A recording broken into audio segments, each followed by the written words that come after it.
This conference will now be recorded.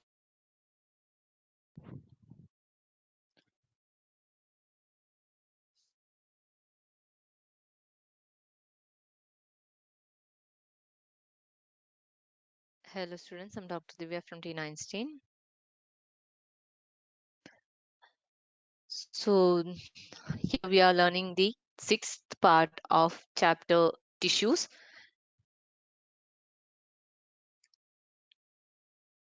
And here we are learning about plant tissues and animal tissues. So first we have learned that the plants and animals, they are made up of cells and tissues. And first we discussed that whether these cells or these tissues are same type or not. Okay, so based on the structural and functional differences, we came to know that the plant tissues and animal tissues, they are having differences, right? Then we learned about plant tissues in detail, and now we are learning about animal tissues, right? Some portions we have already covered. So tissues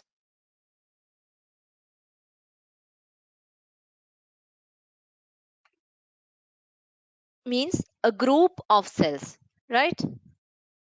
Group of cells, and these cells, they have similar function and similar structure. Structurally and functionally, they'll be similar. Those kind of cells, group of cells, are called as tissues, right? And we know tissues in plants and animals, we can see tissues and plant tissues. Plant tissues are there, and in animals also we can see tissues or group of cells, right? Here, plant tissues, it's mainly of two types. Which are the two types of plant tissues? Meristematic tissues, meristematic tissues, and permanent tissues. Permanent tissues. In plants, you can see mainly two types of tissues, meristematic tissues and permanent tissues. And in this, meristematic tissue means dividing tissue. This is dividing tissues, or the cells of this meristematic tissue, they'll be in continuous stage of division, and where it is present in the growing region of plants. In the growing regions of plants, you can see meristematic tissues. And this permanent tissue, then what about the permanent tissue? These tissues are derived from meristematic tissues. Derived from meristematic tissues. Which one? Permanent tissues are derived from meristematic tissues. When it is getting converted into permanent tissue, when this meristematic tissues are losing their ability, or they are losing the stage of division, they are not able to divide further, then it is getting converted into permanent tissue. And these permanent tissues, they are classified into simple permanent tissue and complex permanent tissues. Simple permanent tissue and complex permanent tissue. Okay, simple permanent tissue, you can see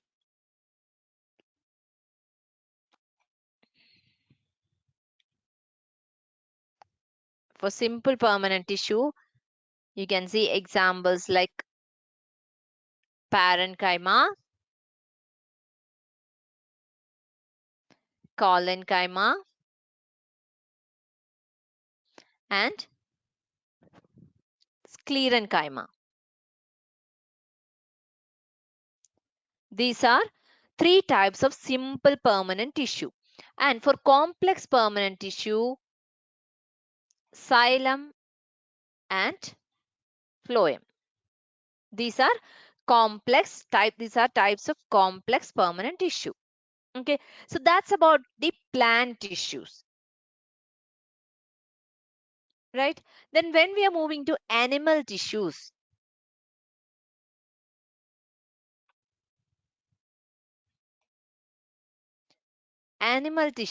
here you can see different types like epithelial tissue,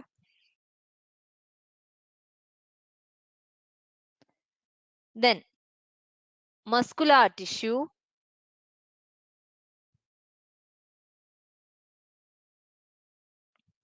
connective tissue,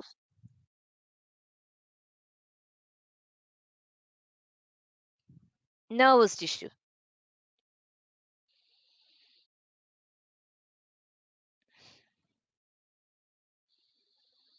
Okay, here the epithelial tissue, based on the shape and function, epithelial tissue is divided or it is classified into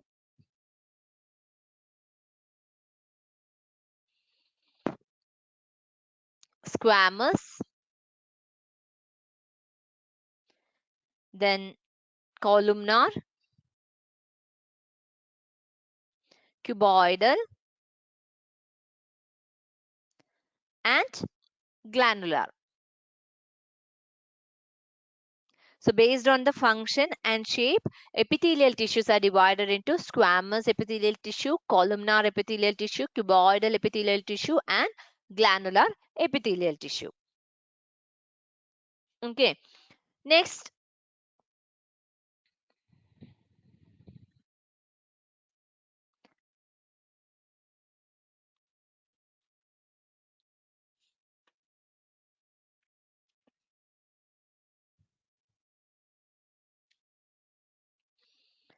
muscular tissue, we said these are muscles or muscle cells that we'll learn now. Next, the connective tissue we have already learned. Connective tissue, that is different types of connective tissues are there in our body. Okay, which is that areolar tissue, then bone, that is one type of connective tissue, adipose tissue, then ligament, cartilage, tendon, then blood, right? So while learning about this connective tissue, first we need to tell about the cell type, then about the matrix in which it is dispersed. Okay, so like that you need to mention the nature and how the cells are arranged in that, loosely arranged or compactly arranged. So like that you need to mention. Okay, so different types of connective tissues in our body: areolar tissue, adipose tissue, bone, tendon, ligament, cartilage, and blood. These are different types of connective tissues present in our body. Okay, so up to that we have learned. So in this part we are going to learn about muscular tissue. Okay, so muscular tissue, here you can see they have elongated cells. Okay, in muscular tissue you can see elongated cells. Here you can see three figures. In all three you can see elongated cells, right? And these cells, they're also called as muscle fibers. These cells are also called as muscle fibers. Okay, so these muscular tissues, they consist of elongated cells. Muscular tissue is composed of elongated cells, and these elongated cells are also called as muscle fibers. Okay, and we know that muscle tissues, that is responsible for movement, body movement, responsible for body movement. Which one? Muscle tissues. So muscle tissues are responsible for body movement. Clear? And here the muscle, we know that muscle contains special type of protein which are called as contractile protein. In muscle, special type of proteins are present which are called as contractile protein. Contractile proteins are present in muscle, and this is helping for contractile protein is helping for the contraction and relaxation of muscles.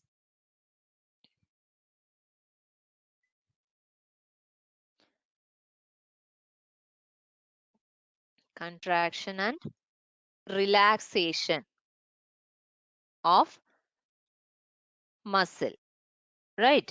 So this contraction, muscle contraction and muscle relaxation, this is helping for movement, right? So that is enabled with the help of one protein, a special protein which is called as contractile protein, and that is making the contraction and relaxation of muscle. Okay, that's how we are making movements. We are able to do movements with the help of this muscle contraction and muscle relaxation. So that is with the help of contractile protein. Clear? And here you can see three figures, right? And in this muscle striations, you can see nucleus, you can see in all these striations are there, nucleus is there, and this is junction between adjacent cells. So that you can see the common thing, nucleus and striations, you can see in this diagram. So these are different types of muscles. Okay, this diagram shows different types of muscles. First one, first one shows striated muscles.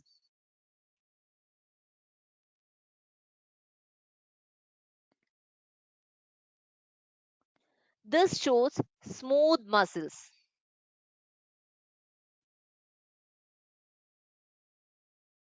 right? And the third figure, this is cardiac muscles.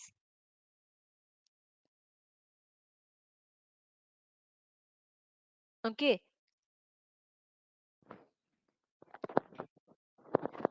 striated muscles, smooth muscles, and cardiac muscles. Then, a general thing which we need to mention is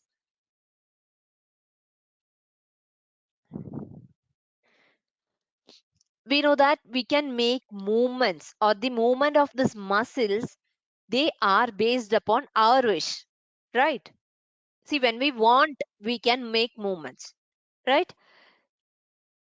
See, when we want to walk, or when we need to stand up somewhere, or we need to move from one place to another place, or we need to walk, that is based on our wish.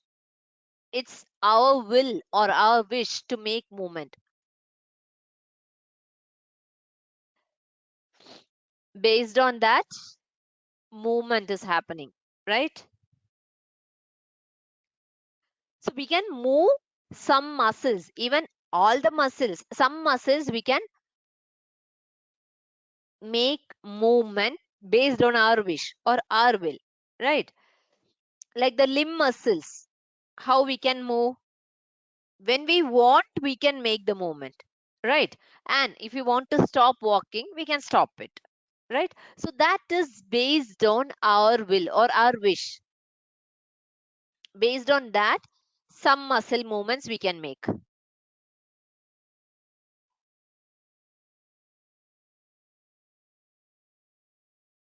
We can make. See, now you will understand why I am saying like this. Some muscle movements are based on our wish, but not all the muscular movements are based on that. Not all. Okay. See, if you want to walk, if you want to fold your hand or fold your fingers, that muscle movement is based on your wish or your will, right? And if you want to open,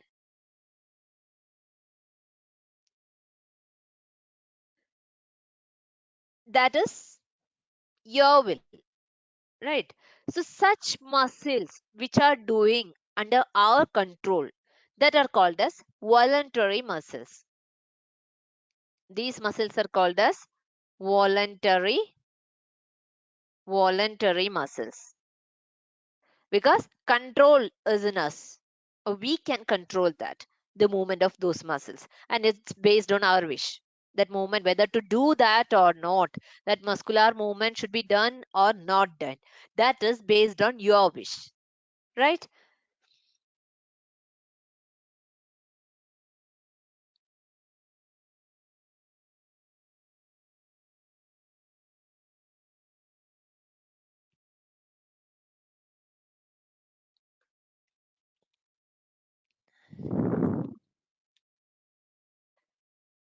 So here in the first figure, this figure A, there you can see these muscles are also called as skeletal muscles.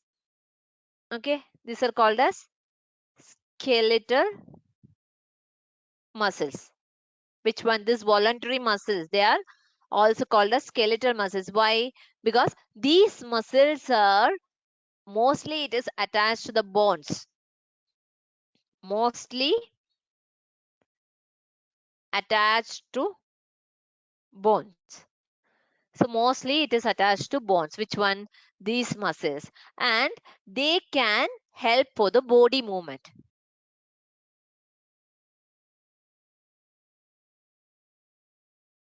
Which one? These muscles.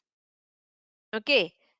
The striated muscles. So those muscles, they are under that movement which is done with the help of these skeletal muscles or voluntary muscles. They are under our control, or based on our will these movements are done.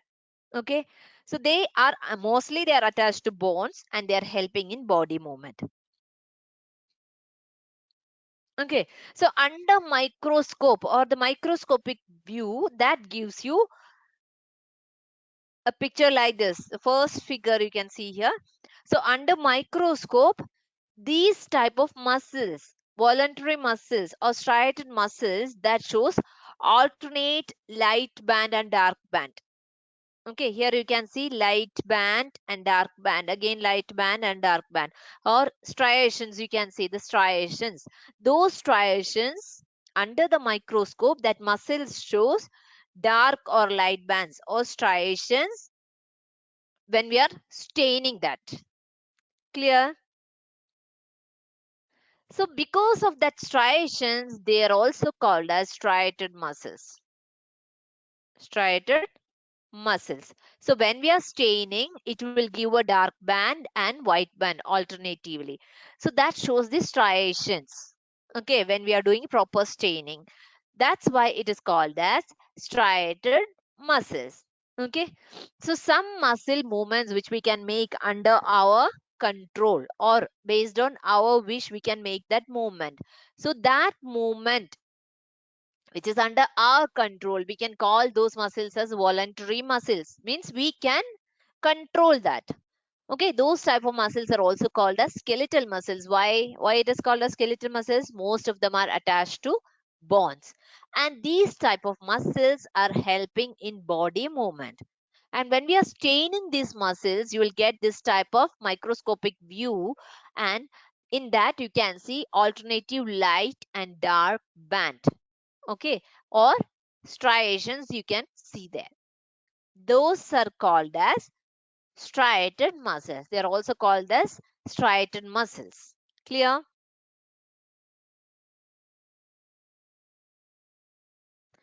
And in striated muscles, you can see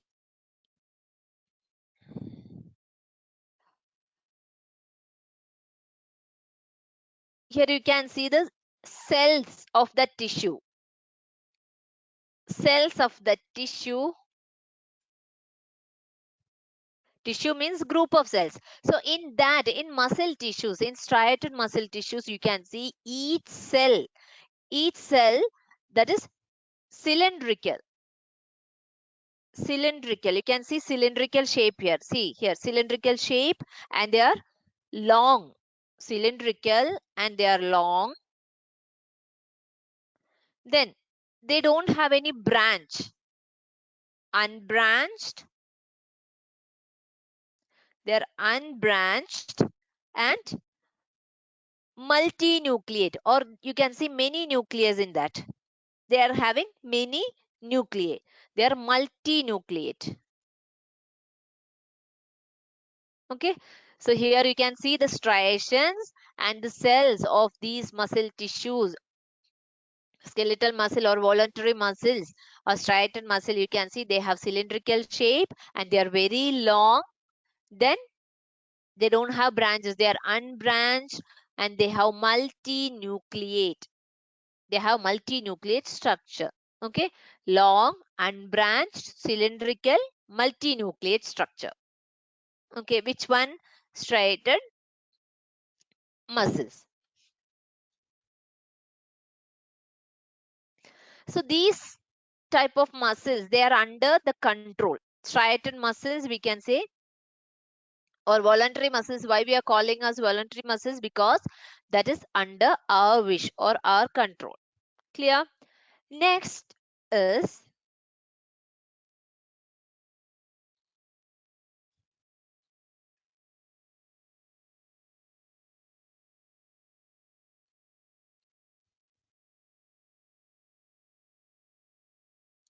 this figure you can see. Okay, this is striated. Next is another type, like elementary. If you are having food, then the movement of food in that elementary canal,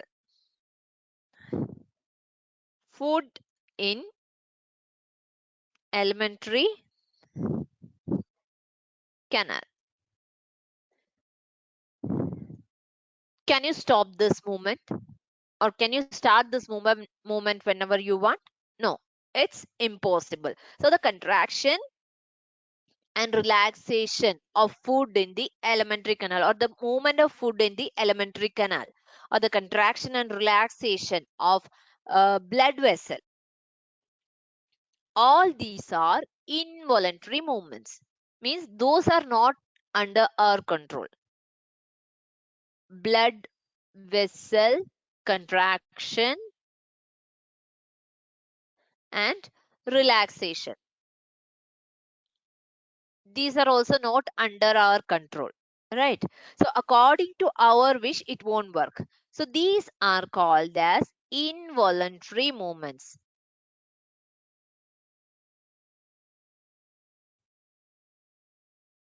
Involuntary movements. Involuntary movements in the sense we cannot start them or stop them. Okay, simply whenever we want, we cannot start or stop. Okay, here in the second figure, figure B, you can see the involuntary muscle control, like these type of muscles. Okay, so smooth muscles, they are doing this kind of movements. Smooth muscles. Smooth muscles, they are doing involuntary muscle control or involuntary movements. And these type of smooth muscles you can see in the iris of eye. In iris of eye also you can see this smooth muscle. Then in uterus, sorry, in ureter, ureters, then bronchi of lungs. There and all these examples you should not get confused, because you will get MCQs or 1 or 2 marks question like to give examples. Okay, so first you should remember the figure, then the points. See, from figure itself you can notice the features of that cell, right? Then next, where and all this involuntary movement that is taking place, that you need to write. Then the examples, where and all it is present. Okay, so here the movement of food in the alimentary canal, that is not under our control. Then contraction and relaxation of blood vessel, that is also not under our control. Like according to our wish, we cannot start or stop that movements. So those type of movements are called as involuntary movements. So we cannot start them or stop them. Okay. Whenever we want, we cannot do that. So this kind of movements, smooth muscles or involuntary muscles are controlling that type of movements. So you can see this type of smooth muscles. Smooth muscles here you can see this kind of smooth muscles where and all you can see iris of eye, then in ureters and the bronchi of lungs. Next, you come to this structure. Here you can see the cells. And this cells are long cells. Then you can see the pointed ends, right? Pointed cells or spindle shaped, you can see pointed ends or spindle shaped ends, and uninucleate. You can see only one nucleus per cell, right? Uninucleate. Uninucleate. That means it is having a single nucleus. Okay. And there is no striations you can see in this muscle. They are unstriated muscles. Unstriated muscles. Okay.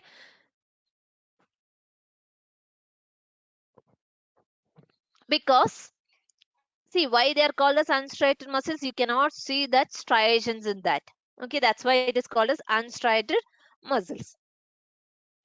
So here, first one, striated muscle you have learned, all voluntary muscles, and these are involuntary muscles which are making involuntary movements. Okay, and the cell structure, it's like they have long cells or they are long cells with pointed ends, and they are uninucleated or with single nucleus. Then there is no striations in these muscles. Okay, this is about the second one, smooth muscle. Okay, striated muscle, smooth muscle, and next type you need to see another type also, that is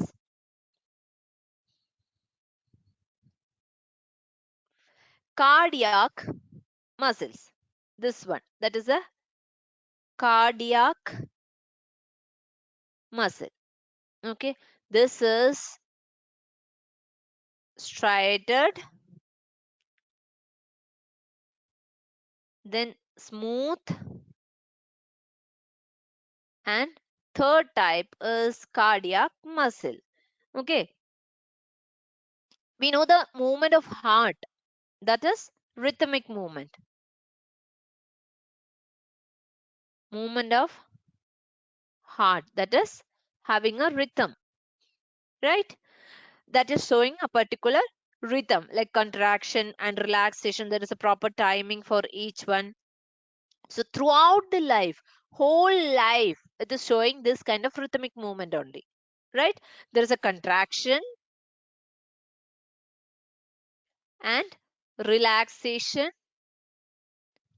timing also, right? So there is a rhythm for this movement, and these muscles, they are also involuntary muscles, right? These are also involuntary, not under our control.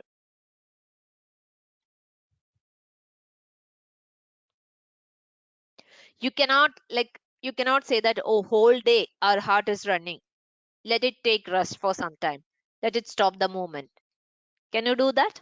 Never. So we cannot stop. It is not according to our wish. Okay, it is a continuous process. Even whenever we are sleeping, that time also heart will be working.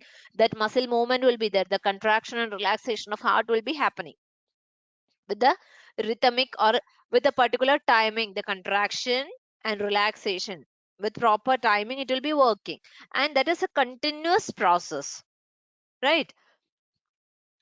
So these are involuntary muscles. Which one? Cardiac muscles.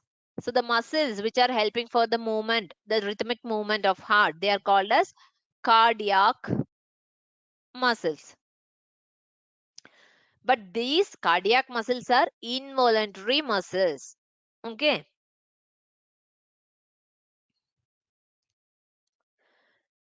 Here in this structure, there you can see they are cylindrical. Cell structure, how we can mention? Cylindrical cells you can see in this. Then here in the first one, there was no branching. Here you can see branches, right?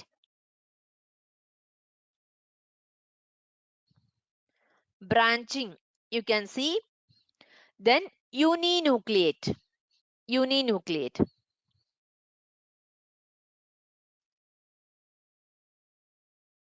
Uninucleate, right? The movement of heart, that is showing some rhythm, contraction and relaxation. In a rhythmic way it is doing, and these are also not under our control, so they are also involuntary muscles. Cardiac muscles are also involuntary muscles, and these muscles are called as cardiac muscle, and they are also involuntary muscles. And the cell structure, you can see they have cylindrical cells with branching, and they are having uninucleate structure. Here you can see the striations, right? Striations are present, then the nucleus is present, the junction between adjacent cells, you can see adjacent cells, and it is having a branching pattern, and the cell body that is cylindrical shape. Clear? So these are different types of muscles or muscle fibers: striated muscles, smooth muscles, and cardiac muscles. Clear?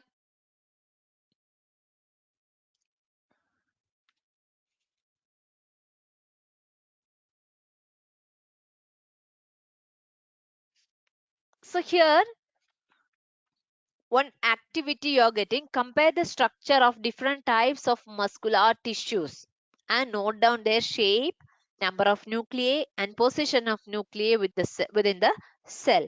So this is just learn this table, that's enough to write about the muscular tissues. Here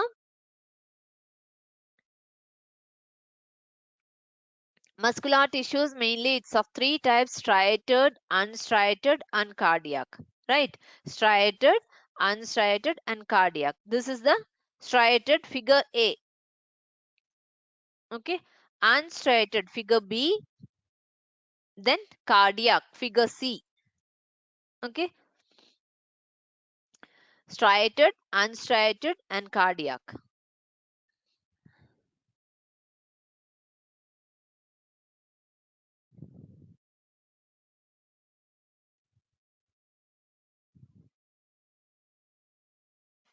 A, B, C. So about the nucleus of striated muscle. Striated muscle, here you can see that is multinucleate, and the striated muscles, they are present. The nucleus that is present at the periphery, you can see. This is the nucleus, right? So it is present at the periphery. Okay. At the same time, unstriated or smooth muscle, that is uninucleate. You can see single nucleus here, and that nucleus is located at the center of each cell. Almost at the center of each cell, the nucleus is located. Okay. And what about the cardiac muscle? In cardiac muscle, you can see uninucleate and centrally located nucleus. Almost that centrally located nucleus you can see. Okay. So about the nucleus, striated muscles, multinucleated, and that nucleus is present at the periphery. About unstriated or smooth muscle, you can see centrally located nucleus, and it is uninucleate. About cardiac muscle also, that is also uninucleate, and that nucleus is centrally located. Clear? Next, about the cell shape. Cell shape, when we are talking in the striated muscle, you can see long and cylindrical shaped cells. Long and cylindrical shaped cells. When we are coming to the smooth muscle or unstriated, you can see elongated cells which are having spindle shape here. Elongated cells with spindle shape. And when you're moving to cardiac muscle, there you can see cylindrical shape of cells. Again, cylindrical shape of cells. And there is a branching. You can see branching pattern in which one? In cardiac muscles. Okay. Next character, arrangement of that muscle cells. Okay. In striated, you can see they are arranged in bundles. These cells are arranged in bundles. Which one? In striated. And in unstriated muscle or in smooth muscle, you can see they are arranged in the form of sheath. A sheath like arrangement you can see in smooth muscle. Then in the case of cardiac muscle, you can see in the form of a network because there is a branching pattern. So it's like a network.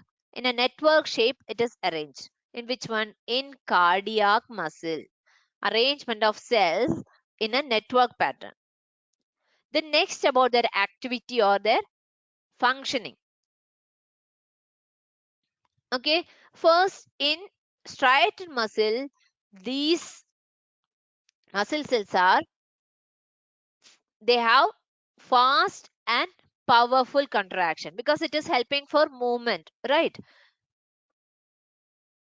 Fast and powerful because it is our under our control, voluntary muscles. So they are fast and powerful. Their contraction is fast and powerful. Next is unstriated or smooth muscle, that is slow and prolonged contractions. That is slow and prolonged contractions you can see in which one? In smooth muscle because it is not according to our will.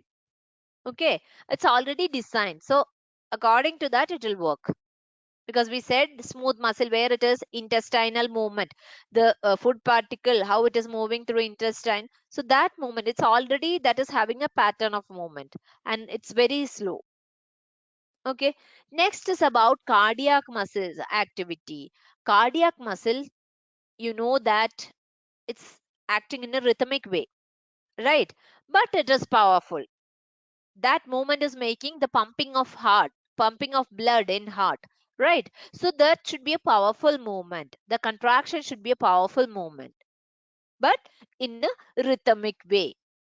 But here in the striated muscles, that is also powerful, but that doesn't have, that is under our control or our wish.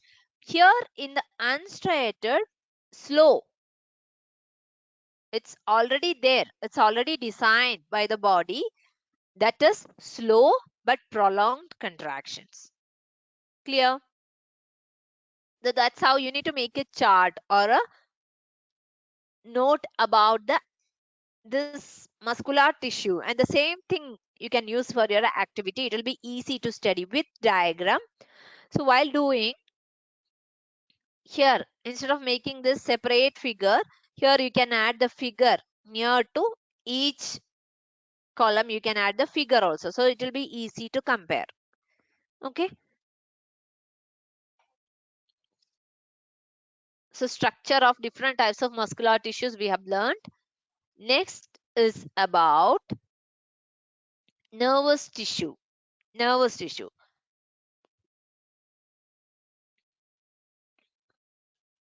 See, we know that this is a structure of neuron, a unit, which is a unit of nervous tissue. So all the cells have the capacity to respond, right? All cells, they are able to respond.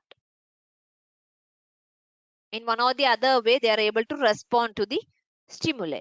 But the cells of the nervous tissue, they are very specialized. They are very specialized for being stimulated. Okay.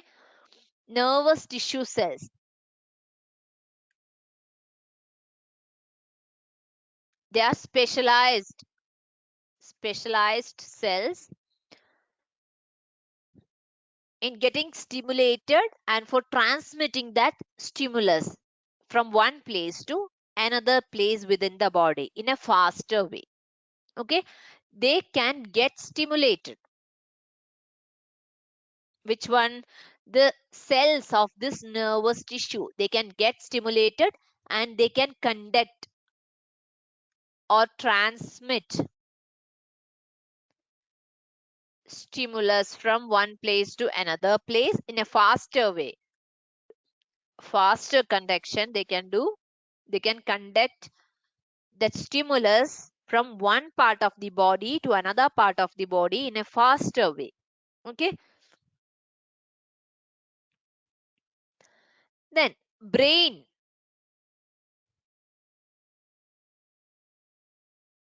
nerves, spinal cord, all these are composed of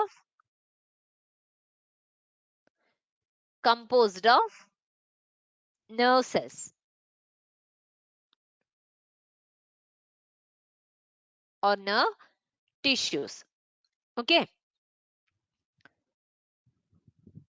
And the cells of this nervous tissue, that is called as nerve cells or neurons. Cells of nervous tissue, it is called as neurons. And here you can see the structure of a neuron. So the cells of this tissue are called as nerve cells or neurons. Here, a neuron, this is the structure of a neuron.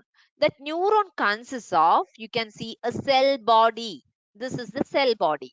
Okay, this is the cell body.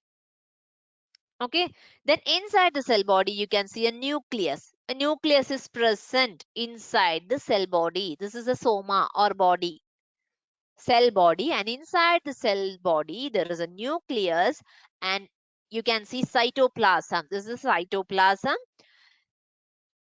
And from the cell body, you can see thin hair-like structures. See, hair-like structures.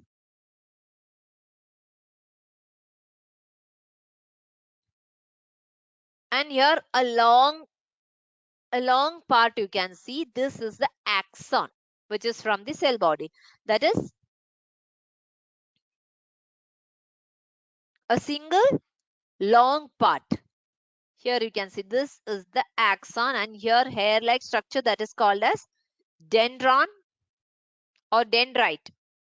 Okay, and a single long part or a process which is called as axon. And here many short branched part which is called as dendrite. Short branched part.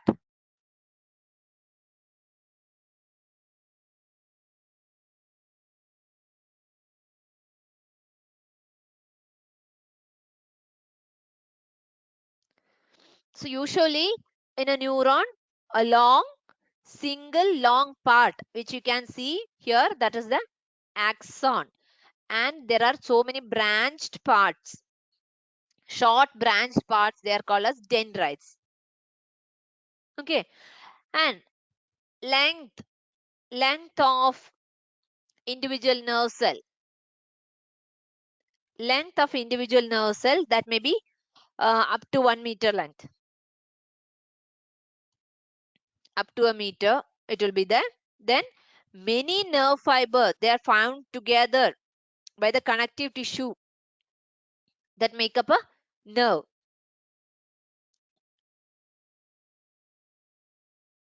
Okay,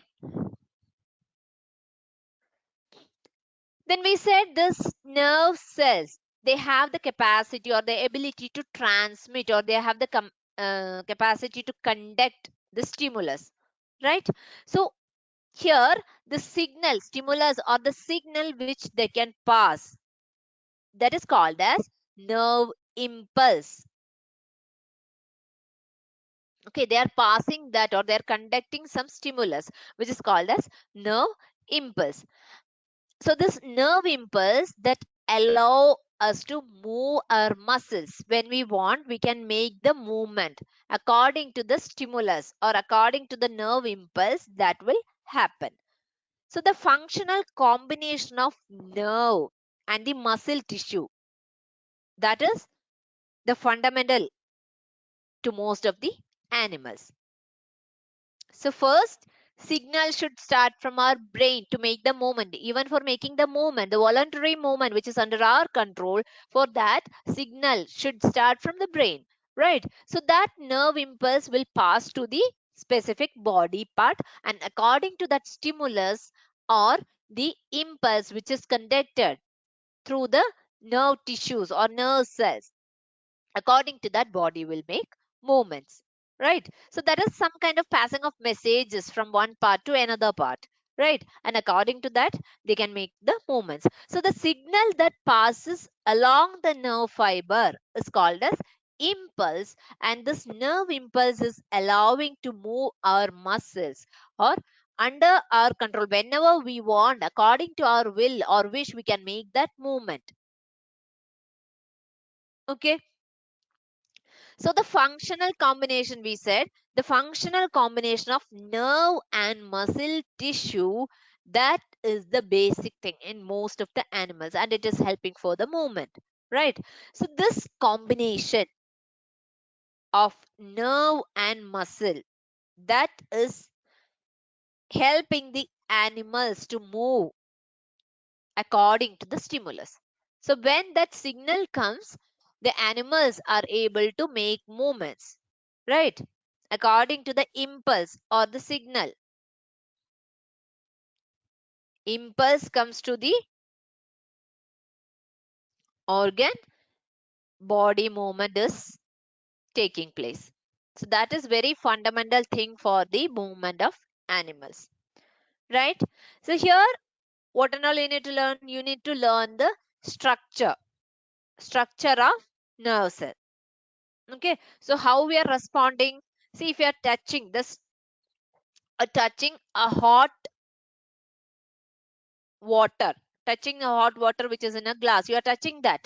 You don't know whether that is hot water or cold water, nothing. You are simply going and touching that. Within seconds, you'll remove your hand. Why? Because that much faster our nervous system is. So there, when you're touching, as soon as you are touching that, it will pass the message or impulse to your brain that it is hot. There you're getting a quick action.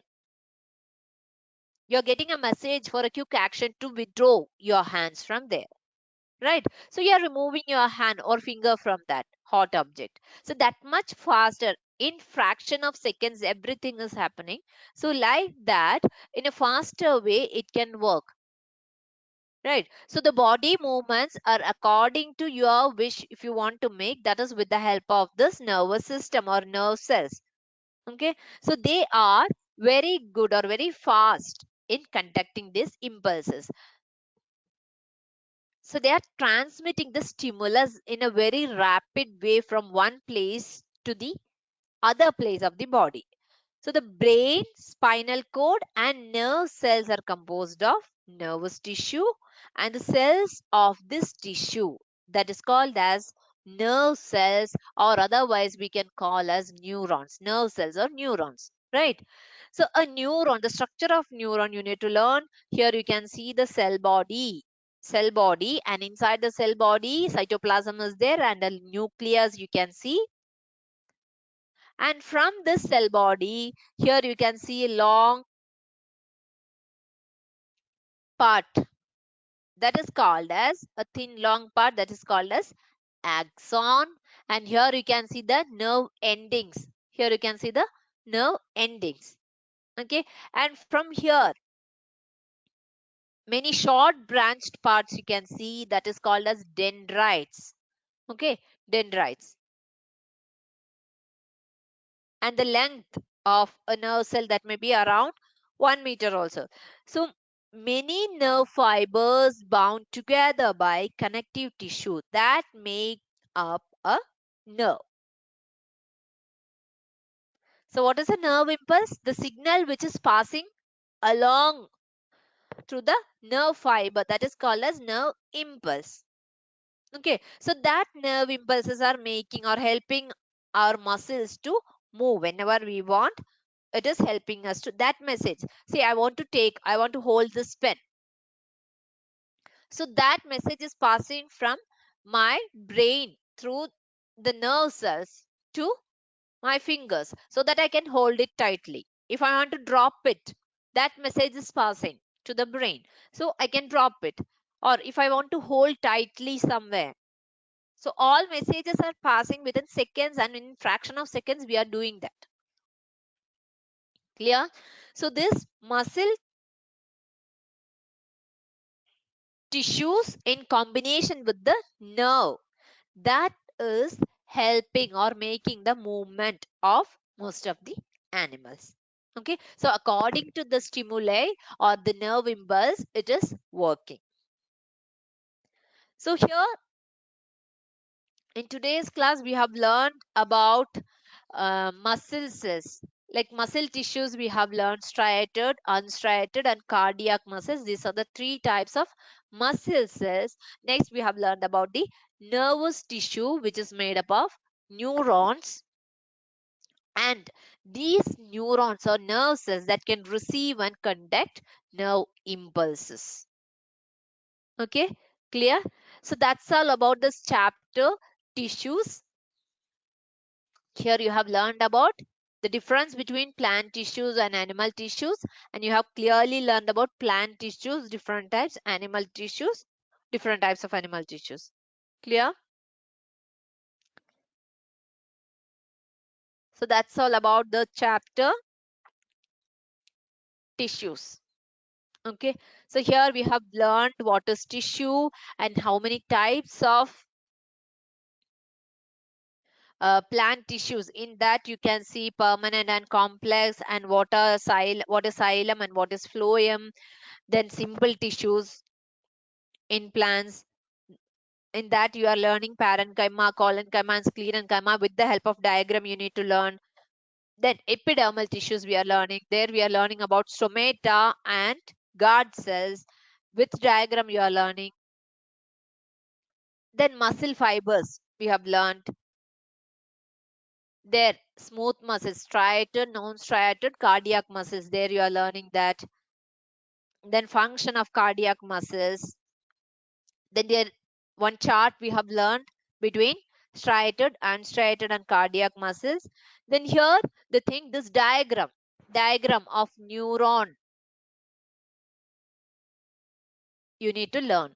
In that, cell body should be there, dendrite, and inside cell body that nucleus.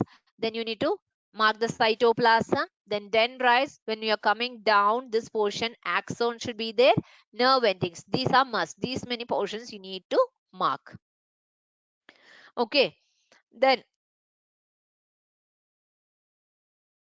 which type of tissues you can see in skin, then bark of tree in bone, then kidney tubule there, lining, that vascular bundle there, and all, which and all types we have discussed with example everywhere. Then where parenchyma is present, then what is the role of epidermis we have learned. So these many points we have learned in this chapter. Hope it's very clear. So in the next part onwards we'll go to the new chapter. Thank you.